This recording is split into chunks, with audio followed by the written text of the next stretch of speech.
Fala galera, beleza? Sejam muito bem-vindos a mais um vídeo do canal Mundo de Renda. Vídeo de hoje vamos tratar sobre o Snag 11, o Fiagro que eu acrescentei na carteira do canal essa semana, né? A gente já tem um vídeo mais antigo aqui que a gente fez a análise do ativo, mas como eu acrescentei na carteira do canal, eu resolvi fazer uma atualização aqui do case para vocês, tá? Esse é um Fiagro, né, que é diferente de um fundo imobiliário. É um fundo que investe em ativos relacionados à cadeia do agronegócio. Ele funciona de uma maneira muito parecida com fundos imobiliários, né? Mas o lastro não é do mercado imobiliário, sim do mercado de agropecuário. Tá? A maioria dos fiagros aqui, a gente tem poucos fiagros hoje ainda sendo negociados, mas cada dia vai crescendo um pouquinho, né? É um produto relativamente novo, não tem nem um ano, se eu não me engano. E a maioria dos fiagros que a gente tem hoje são de crédito, né? Eles só apenas investem em CRAs, que são um primo do CRI, né? Que é do ramo imobiliário, o CRA do agronegócio. Agronegócio são créditos de agronegócio.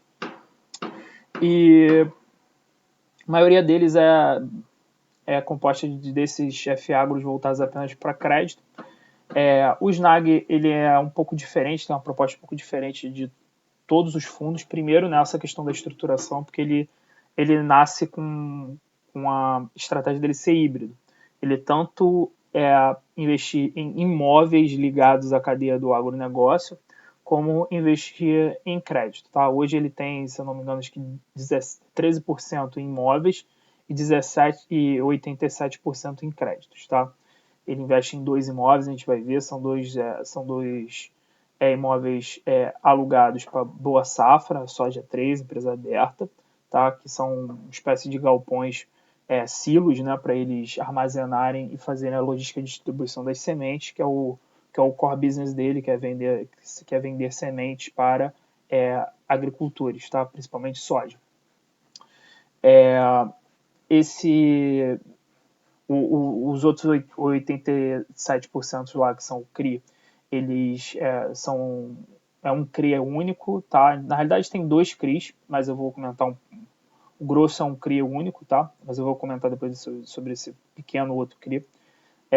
Também emitido com a contraparte também, a Soja 3, a Boa Safra, mas que ele é extremamente pulverizado, porque dentro dele tem diversos créditos que a Boa Safra detém contra os seus clientes, que são uma série de empresinhas e agricultores familiares pulverizados pelo Brasil inteiro. Então ele é um CRI só, mas com risco bem pulverizado, como a gente vai ver lá para frente.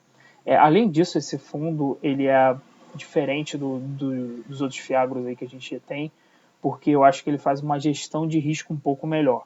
Como eu comentei no vídeo dessa semana da carteira do canal, eu acho que o maior risco do setor imobiliário do Brasil ainda é a questão de crédito, de governança, porque as empresas agro, salvo algumas raras exceções, entre elas a Boa Safra, por exemplo, a gente ainda é um país ainda com muito pulverizado nesse setor agro em empresas familiares, empresas pequenas. Então, existe um problema de governança muito difícil desses créditos aí, dado que são, às vezes, pessoas individuais que tomam esse crédito. E dado o cenário macroeconômico que a gente vê, o cenário de crédito, né, que a gente fala tanto aqui no canal, isso é um fator de preocupação meu, tá? Eu acho que tem tudo para esses créditos dos friagros sofrerem talvez até um pouco mais do que os créditos imobiliários em geral, dado que o setor de construção civil já é um setor com uma governança um pouco mais robusta e é um produto que já está no mercado há mais tempo, né, desenvolvendo há mais tempo. Então, o Snag é legal por causa disso, porque ele fez essa dobradinha com a Soja 3, então ele traz créditos com uma governança um pouco melhor, com uma contraparte, no final das contas, que a Soja 3, a Boa Safra, é melhor, né? Então eles equacionam melhor essa questão do risco, né? E a gente viu também no vídeo da semana passada que a maioria dos fiagros estão muito caros, né? Estão negociando com ágio. Não é o caso do Snag, tá? O Snag está ao par aqui, praticamente. Se a gente pegar aqui todo o período dele, Ele negociou a Alpara durante muito tempo, tá? Se pegar aqui essa linha aqui, que é mais ou menos os R$100,50, você vê que ele tá constantemente ali ao par. Raros momentos ele dá um pico aí, sai um pouco do valor patrimonial. E ele tem essa característica porque, enquanto os outros têm créditos mais arriscados, eles entregam mais dividend yield. E isso faz com que as pessoas que buscam não tão estudadas, né, e tudo mais, que buscam apenas como um dividend yield, o filtro para comprar os seus ativos, acaba tendo uma demanda maior os outros produtos. E o SNAG fica meio paradão, assim. Mas, no meu ponto de vista, isso é um ponto positivo dele, porque ele faz um trabalho de gestão de risco de crédito na maneira com que o produto foi concebido melhor do que os outros pares dele. Tá? Ele entrega mais ou menos um 1,20 por mês. Tá? Teve um mês aqui, o primeiro mês foi uma questão de alocação, que ainda não estava com tudo alocado, por isso que entregou 60 centavos, mas aí 1,20, 1,20, 1,20. Março entregou 1,06. A gente vai ver o relatório gerencial mais recente, que é relativo às operações de fevereiro, né, que culminam nesse pagamento de 2006. A gente vai ver que é por conta de questões de dias úteis, né, que fevereiro tem menos dias úteis. Então, ele pagou um pouquinho menos aqui, mas já voltou a pagar seu 1,20. Mês que vem pode ser que pague um pouco menos, porque o mês de abril tem a mesma quantidade de dias úteis que março, se não me engano, 18 dias úteis. Mas a gente vai ver que ele tem uma reservinha também, então pode ser que ele consiga manter mesmo assim a distribuição de 1,20. O outro CRI, que é um pedacinho pequeno, mais para gestão de caixa, e eu vou falar um pouquinho mais na frente sobre ele, tá beleza? Então, juntadas essas características, o SNAG é um fundo diferente dos outros fiagros que tem aí, tá? Tanto nessa concepção dele ser híbrido, como nessa dobradinha com a soja, ele faz uma gestão de governança de crédito vai ter um pouquinho menor. Então ele tem um risco de crédito menor. O CRI ele é indexado a uma taxa que você vai ver que em outros produtos tem taxas melhores, né? Mas é por conta do reflexo dessa questão do crédito, né? Do risco do crédito. Então, a gente já falou um pouquinho aqui. A gente vai para o relatório gerencial deles. Tem a Suno solta o relatório gerencial deles em Power BI, mas tem um PDF aqui com a carta do gestor. A carta do gestor do agro, eu recomendo que sempre batam nessa tecla, leiam os relatórios gerenciais. O que a gente faz aqui não é recomendação de compra nem de venda, a gente analisa junto com vocês o material que os gestores soltam, né? O canal tem cunho educacional para ensinar vocês a fazerem uma análise, mas nada cobre vocês mesmos lendo os relatórios gerenciais, pelo menos os 3 últimos meses, entendendo. Tem muito conteúdo educacional nos relatórios gerenciais, então isso vai desenvolver muito vocês como investidores. Então, recomendo sempre a leitura dos relatórios gerenciais. No da Suno, aqui da questão do agro, ele ainda tem ele inicia sempre com essa coluna agro aqui, que é um especialista de agronegócio, falando sobre o mercado agro, alguma coisa interessante. Então, assim, muito interessante, recomendo a leitura aqui nessa coluna. Ele está falando sobre a questão de as diferenças de padrão de crescimento, né, do Brasil e Estados Unidos, do setor agro. Muito interessante a leitura, recomendo. Aqui na carta do gestor mesmo, ele comunica que, olha, a gente teve um resultado distribuível de 1,33, mas a gente só distribuiu 1,6, retivemos 26 centavos por cota para períodos futuros, né? Aí a questão aqui da distribuição, ele fala que, olha, a distribuição foi por conta dessa questão dos 18 dias úteis do mês, tá? Que ele traz um gráfico com quantidade de dias úteis, tá? Se a gente vê aqui, ó, abril, que é o mês que a gente está agora, tem os mesmos 18, né? Então pode ser que a próxima distribuição também dê essa baixadinha aí para 1,6, ou ele use os R$27, 27 centavos de cota que ele tem aqui acumulado para tentar dar uma equalizada nisso aqui, tá? Vamos acompanhar. Que o relatório gerencial deles tem aquela carta do gestor em PDF, mas ele é em Power BI, né? Que aí é esse link aqui. Aqui a gente vê uma franca evolução do número de cotistas, tem quase 35 mil cotistas, e o PL do fundo também dá um salto aqui a partir de novembro, né? Ele tinha aqui por volta de 150 milhões, agora a gente já está em 300 milhões aqui de PL. Foi feita uma segunda emissão com sucesso aqui, que dobrou o PL do fundo. Eu vou conversar mais para frente com vocês na questão de como essa emissão aqui foi alocada, tá? Número de ativos aqui são 4, tá? É o CRI, que é para caixa, que eu vou falar mais na frente. Esse CRI da Soja 3, né, da Boa Safra. E os 2 imóveis.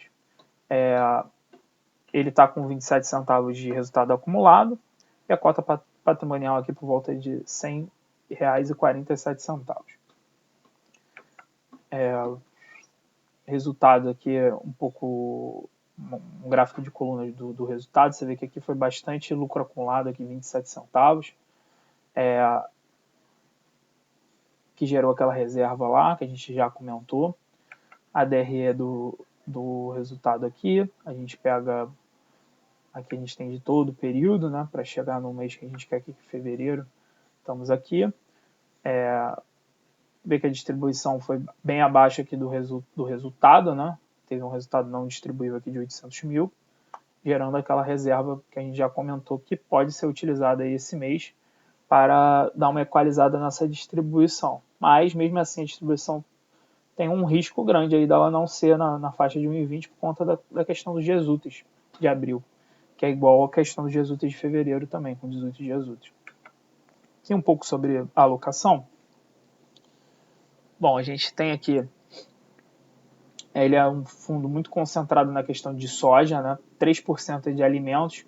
Esse 3% de alimentos é em relação ao CRA, que é aquele CRA menorzinho que é para fazer gestão de caixa, que na minha opinião, e aí eu já vou abrir aqui, eu acho que eles botaram para fazer uma gestão de caixa para não prejudicar os rendimentos mensais, mas eu acho que esse dinheiro aí já está meio que preparado, deve ser um CRA muito líquido, né, que ele pode entrar e sair muito rápido, e acho que ele já está meio que preparado para ser utilizado, muito provavelmente, na aquisição de um outro imóvel, tá? Essa é a minha opinião hoje. Aqui indexado 89% CDI, que são os CRAs, e 11% nos imóveis, tá? Você vê que a exposição do regional do fundo ela é bem pulverizada, ela é concentrada aqui no centro-oeste e no sudeste, interior de São Paulo e Minas Gerais. Aqui olhando propriamente para os ativos, a gente vê aqui, ó, imóvel rural de Sorriso, imóvel rural de Primavera, são os 2 imóveis. O CRA da Boa Safra, esse CRI bem Brasil aqui, alimentos, que é o que eu falei com vocês que eu acho que é para fazer uma gestão de caixa. Vejam que o yield é baixo, né? Então é um CRI de pouco risco, deve ter muita liquidez.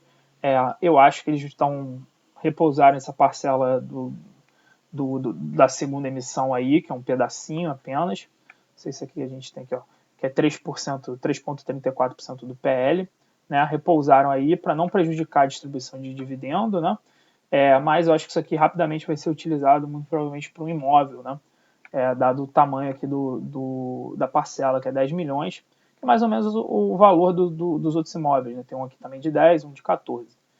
A segunda emissão ela foi usada basicamente para alocação nesse CRI aqui, que eu acho que ele está de stand-by para a compra de um imóvel, e foi aportado mais no CRA da Boa Safra, que é o CRA pulverizado que ela tinha já antes da primeira alocação. Tá? Então aqui hoje a gente percebe que ele está com apenas, ao contrário do que eu falei antes, ele está apenas com 8% do PL em imóveis, né? Tem esse 3,34 aqui que eu acho que vai virar imóvel também, mas hoje está só com cerca de 8% em imóveis.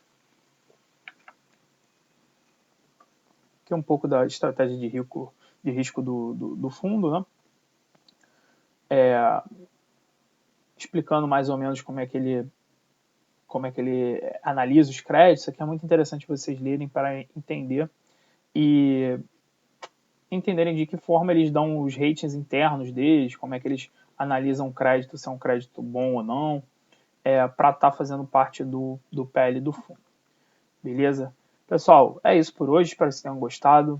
Quem gostou, por favor, curta o vídeo aí, que isso ajuda muito a gente. Compartilhe aí com seus familiares, com os amigos, com grupos de WhatsApp. Qualquer dúvida, crítica ou sugestão, vocês colocam aqui nos comentários que eu respondo todo mundo, beleza? Vejo vocês semana que vem. Um abraço e bom final de semana.